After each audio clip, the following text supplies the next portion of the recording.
Kitabu Rabbi, kalimatnya beda. Kitabu Rabbi, begitu. Ini riwayat dari sahabat, dari Sayyidina Umar, kemudian Sayyidina Utsman, dan Ikrimah. Assalamualaikum warahmatullahi wabarakatuh. Halo teman-teman, ketemu lagi dengan Doa Bang Deso ya di channel Mr. Coach. Yuk mari kita ngobrol di channel ini. Yuk mari kita siapkan kopinya yang kental, ngolah pikir dengan share, serius tapi santai. Ini Bos ya. Ini yang komen teratas ini. Cie, teks mengenang diedit jadi membersamai. Masya Allah. Ini Bos ya. Oke, kita lihat aja Bos ya. Kita lihat singkat. Saya belum menonton semuanya. Saya sudah menonton separuh lebih.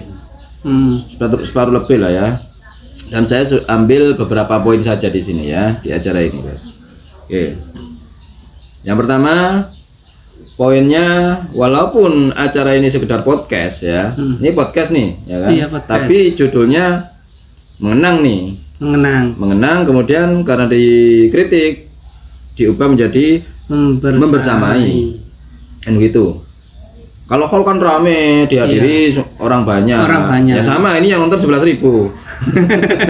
Berarti ya menghadiri secara online ya kan.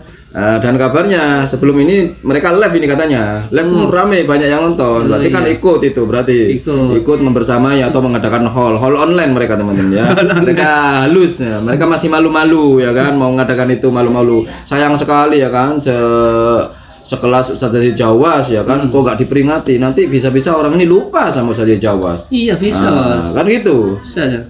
Perjuangannya nggak main-main loh Ustaz Zaid Jawas, kok dilupakan begitu aja sama orang-orang, kan gitu. Nanti yang muncul ustadz Wahabi yang nggak berkualitas, kan gitu. Lebih baik diadakanlah acara-acara mengenang atau hall, biar orang ini tetap menokohkan sosok Ustaz Zaid Jawas sebagai panutan, sebagai rujukan referensi.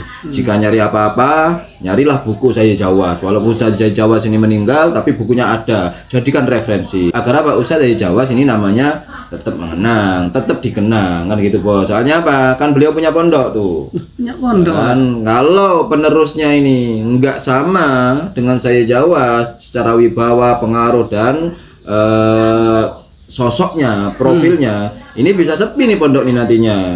Iya kan Bos. gitu, soalnya tokohnya hilang tuh sudah. Hilang. Akhirnya apa? Dihidupkanlah ini, namanya diangkat lagi dengan cara hall, peringatan seperti ini, membersamai mereka, membersamai. Oke, kita lihat Bos ya, siapa kayak gimana. Luar itu banyak sekali yang nggak dapat tempat, ya. Dan ini salah satu keutamaan beliau lah.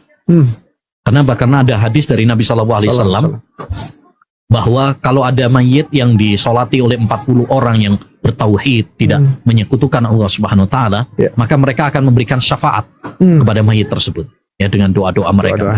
Apalagi ini ustadz, apalagi ini para ikhwan, ahwat yang datang. Ini yang ingin kami kritik Bos ya. Zaid Jawas yang mendatangi itu banyak yang mensolati. Yang datang ke jenazah itu banyak Bos. Saat ini membawa hadis, tidak ada seorang yang meninggal yang datang ke jenazah dia lebih dari 40 orang yang tidak melakukan syirik, maka orang-orang yang datang ini bisa memberikan syafaat gitu Bos ya. Syafaat. Nah, ini mereka teman-teman ya. Kepada syafaat Nabi mereka menolak tuh. Tapi kepada syafaat orang yang datang mereka mau mereka, tapi syafaat Nabi mereka nggak mau. Datang dari berbagai dan mereka insya Allah buat beliau. Padahal itu beliau juga masih sakit sebenarnya. Tapi karena kecintaannya kepada haji, karena beliau tuh memang hampir setiap tahun haji. Ya, jarang sekali tidak haji, kecuali pas COVID kemarin ya. Nah itu kan memang setiap tahun haji Bos. Nabi seumur hidup haji berapa kali Pak?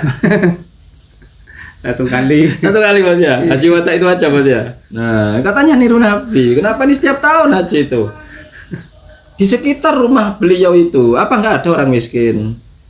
Kok berangkat haji tiap tahun? Bagaimana? Apakah afdol berangkat haji tapi di sekitarnya banyak orang kelaparan? Ya bos ya. Iya. Di sini tuh masih banyak orang kelaparan. Di sekitar rumah Pak Jawas tentunya ada lah, masih ada orang kelaparan. Kenapa haji setiap tahun? Begitu loh Pak ya. Apakah ada? Kita nggak tahu lah ya. Kita nggak ngurusin kepentingannya karena sudah almarhum orangnya. Karena ini nggak ada kaitannya dengan fatwa. Yang pasti kita kritik tentang ininya, kelakuannya. Kenapa Anda nggak persis Nabi? Lawang Nabi aja 1 kali bos ya. Kenapa umatnya malah setiap tahun? Setiap Nah, tahun. itu maksudnya kami itu ya. Kenapa kontradiktif dengan fatwa-fatwa sebelumnya? Bahwasanya harus persis Nabi begitu. Atasi itu lebih ya. Iya ya. Karya-karya yang bermanfaat. Dulu kan banyak bukunya itu ya. Iya ya. Kalau nggak salah mungkin lebih kayaknya 30 judul lebih ya. Iya ya. Ya, buku beliau Masya Allah. Anak punya itu sekitar 22 atau 23. Itu yang saya punya Yang saja saya itu. punya ya, Masya Allah. Yang lain masih banyak lagi yang belum saya punya dan buku-bukunya sangat bermanfaat. Ini ilmu bermanfaat umur kedua Umur kedua bagi Masya seorang. Allah. Iya iya. Lihat para ulama-ulama banyak yang meninggal dunia tapi kitab-kitab mereka masih bermanfaat terus, dan itu betul, San. menjadi aliran pahala terus. Nah, Ustaz. Ya, Sahih Bukhari, Sahih Muslim. Penulisnya udah meninggal tapi Riyadus Shalihin Ustaz ya. Riyadus Shalihin. Insya Allah, dan itu salah satu basyairul khair lah buat beliau ya. Kabar gembira buat beliau. Di antara kabar gembira juga, Masya Allah, sampai orang-orang awam pun banyak yang memuji beliau. Karena terkejut pas selesai sholat subuh pas di Masjid Jami, Masjid Agung itu sampai di luar. Oke. Banyak karya-karyanya. Banyak karyanya ya. 30. 30 lebih karya tulisnya lah ya. Oke. Kalau kita pakai rumus seorang mujtahid jika fatwanya benar pahalanya 2, jika salah itu 1 pahalanya. Mujtahid Pak ya, mujtahid. Ustadz Wahabi ini kami buka agar tidak diteruskan gitu loh ya. Bukannya jariah malah dosa. Jangan diteruskan. Kami kasihan. Kenapa kasihan? Karena Ustadz Wahabi ini berperilaku seperti seorang mujtahid, padahal hanya seorang muslim, bukan seorang mujtahid. Mujtahid itu mengerahkan semua kemampuannya untuk fokus kepada apa yang dibahas, semua kemampuannya, harta, nyawa, waktu, semuanya hanya untuk ilmu dan untuk ijtihadnya itu. Sebagai imam-imam dulu, hanya mencari satu hadis saja harus antar negara, hanya untuk menemukan satu hadis saja, untuk meneliti satu hadis saja sampai menyeberang antar negara tuh. Itu yang dilakukan ulama-ulama dulu tuh. Itu benar-benar mujtahid, benar-benar fokus menggunakan waktu sepenuhnya untuk ilmu, untuk kemaslahatan umat. Gitu bos. Untuk ilmu itu bos, untuk apa yang diijtihadi itu. Bos, ya? Namanya mujtahid. Itu mujtahid. Dan nggak serampangan, nggak ngawur. Semua bidang keilmuan menguasai, terutama bahasa, usul fikih, semuanya lah ya, hadis, mustalah hadis, semuanya. Itu baru mujtahid. Asbabun nuzul, asbabun Semuanya. nurut. Sedangkan Ustadz Wahabi hanya bermodalkan dari hadis-hadis yang disohehkan oleh Albani Saja tuh saya. saja, tanpa biasanya loh ya. Ini yang kami temukan faktanya itu. Jadi mereka bukan mujtahid. Jadi lebih ke sembrono seperti itu. Jadi jangan diteruskan. Ini bukan pahala jariah namanya nanti ya. Nanti dosa jariah kalau kalian meneruskan gitu loh. Salah satu contoh nih ya. Pak Jawas mengkufurkan orang yang berteori mengenai penyebab hujan. Ada orang yang mengatakan bahwa adanya hujan itu dengan sebab udara panas. Kemudian dia menguap, kemudian jadi hujan. Pendapat ini sesat dan menyesatkan. Pendapat ini kufur. Nah, mengkufurkan orang.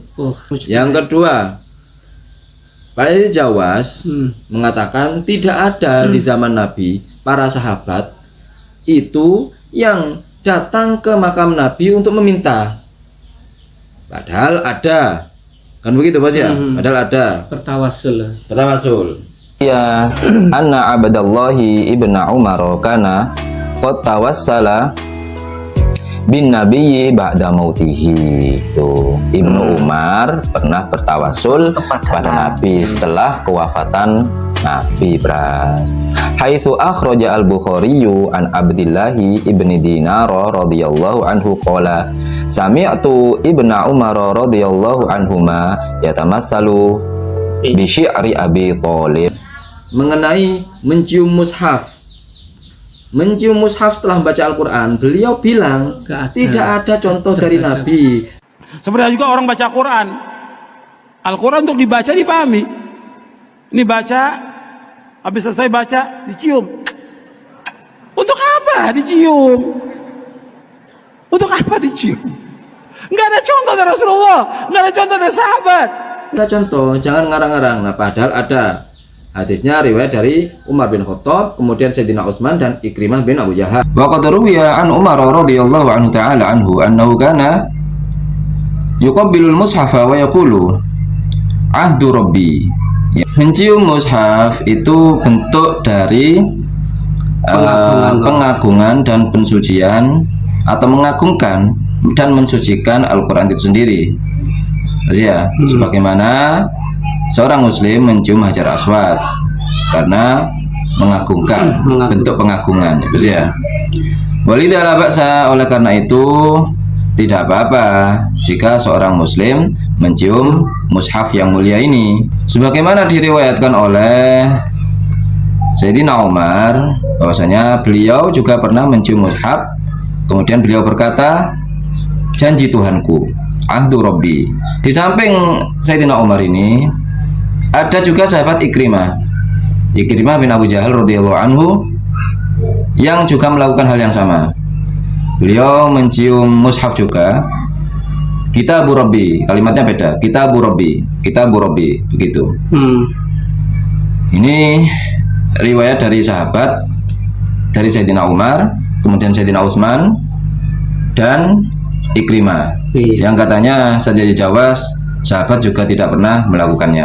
Itu ya. Katanya Pak Yazid Jawa. Kami tidak menemukan, atau kami belum menemukan, itu masih enak, masih ilmiah. Tapi kalau sudah ngomong tidak ada di zaman Nabi, tidak ada di zaman sahabat, ini kalian jangan tiru ini.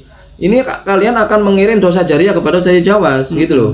Oke, itu saja obrolan hari ini. Mudah-mudahan bermanfaat, mencerahkan, dan mudah-mudahan kita bisa bersikap bijak lagi. Yang baik-baik semuanya datang dari Allah, yang jelek-jelek datang dari kami. Mohon maaf wa akhiral kalam. Assalamualaikum warahmatullahi wabarakatuh. Waalaikumsalam warahmatullahi wabarakatuh.